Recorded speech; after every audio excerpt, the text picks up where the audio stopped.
চিত্রা নদীর পাড় ঘেঁষে গোড়াপত্তন ঘটেছে নড়াইলের আউড়িয়া ইউনিয়নের ঋষিপল্লীর। প্রজন্মের পর প্রজন্ম ধরে এখানকার শতাধিক পরিবার টিকিয়ে রেখেছেন বাঁশ ও বেতশিল্প। বংশ পরম্পরায় বাঁশ বেতের জিনিসপত্র তৈরি করে জীবন চলে এখানকার বাসিন্দাদের। এই শিল্পের সাথে জড়িত ৬০ বছরের রেখা বিশ্বাস। জীবনের অর্ধ শতাধিক বছর ধরে এই শিল্পের সাথেই তার পথ চলা। বাংলাদেশের প্রথম ইমিউনিটি বুস্টার সমৃদ্ধ ফ্যান্টাস্টিক হ্যাপি এনার্জি বিস্কিট। বাল্য বিয়ে, অল্প বয়সে স্বামীর মৃত্যু, এরপর একাই সামলাচ্ছেন সংসার জীবন। দিনরাত কঠোর পরিশ্রম করলেও ঘুরছে না রেখা বিশ্বাসের ভাগ্যের চাকা। ৭ বছরে আমার বিয়ে হয়েছে।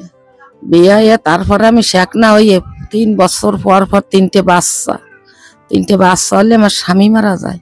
কিন্তু আমি বহুত কষ্টে বিশাল একটা দুশ্চিন্তা পড়ে গেলাম যে বাচ্চা কাচ্চারা বা খাবো কি। কিন্তু এই জীবনটা আমার কষ্টের জীবনই চলে গেল। কিন্তু এই জীবনের আর কোনো সুখ শান্তি এইটা আর পালাম না। রেখার মতোই একান্তে পরিশ্রম করে যাচ্ছেন নির্মল বিশ্বাসও। ৭০ বছর বয়সেও থেমে নেই তার হাতের কাজ।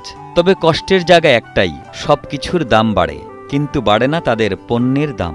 তাছাড়া আধুনিকতার নামে জায়গা করে নিয়েছে বিভিন্ন প্লাস্টিক পণ্য। এর ফলে চাহিদা কমেছে বাঁশ বেতের তৈরি এসব পণ্যের। আমার ঠাকুর দাদার থেকে, আমার বাবার থেকে, আমরা আগের পরিবার দিয়ে পর্যন্ত এইভাবে করে আসছে। এতে খুব কষ্টেই চলতেছে।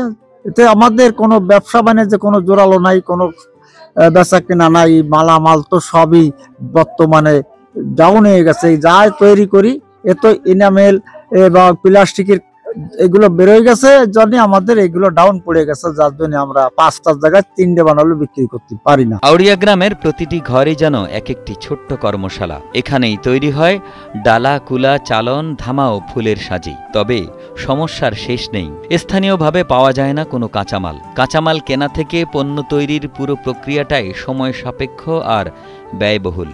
এখন কোন রকম আমাকে সংসারটা চালাতে হয়। স্কুলও চালন, জামা, আঙ্কুরও এই সমস্ত বানাই কোন রকম আমাকে ছেলে ফেলে লেখাপড়া গেলে শিখেই। আর কোন রকম কষ্টে মষ্টে দিনটা যায় আমাদের।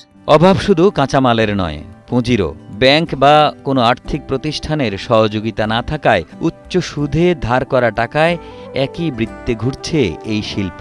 এমনকি যে বাইরের থেকে আমরা যে সুদ দিয়ে টাকা আনি, সমিতির টাকা সুদে দিচ্ছি, এতে আমাদের সংসার টিকছে না, আরো বরঞ্চ এতে আমরা অনেক কষ্ট পাচ্ছি। এবং এই সমিতির টাকা দিতে দিতে আমাদের সংসার অচল হয়ে আসছে, আমরা এতে কোনো কুল পাচ্ছি। চিত্রাপাড়ের ঋষিপল্লীর বংশ পরম্পরায় বাঁশ ও বেতশিল্প টিকিয়ে রাখতে সব ধরনের সহযোগিতার আশ্বাস দেন জেলা বিসিক কর্মকর্তা।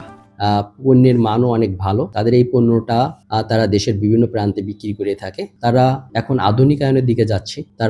তাদের এই আধুনিকায়নের জন্য আমরা বিসিক তাদেরকে প্রশিক্ষণ সহ, মার্কেটিং সহ সব ধরনের সহযোগিতা করে থাকি এবং আর্থিক সহযোগিতা করে থাকি। তাদের এই পেশাটা যাতে তারা আরো বিস্তার লাভ করতে পারে এবং এগিয়ে নিয়ে যেতে পারে, সেক্ষেত্রে শিল্পের অভিভাবক হিসাবে বিসিক নড়াইলে সব ধরনের সহযোগিতা অব্যাহত থাকবে। সরকারি পৃষ্ঠপোষকতা ও বাজার ব্যবস্থাপনা নিশ্চিত করা গেলে ঋষিপল্লীর এই ঐতিহ্যবাহী শিল্প ফিরে পেতে পারে নতুন প্রাণ। সরকারের পরিকল্পিত সহায়তার দাবি এলাকাবাসীর।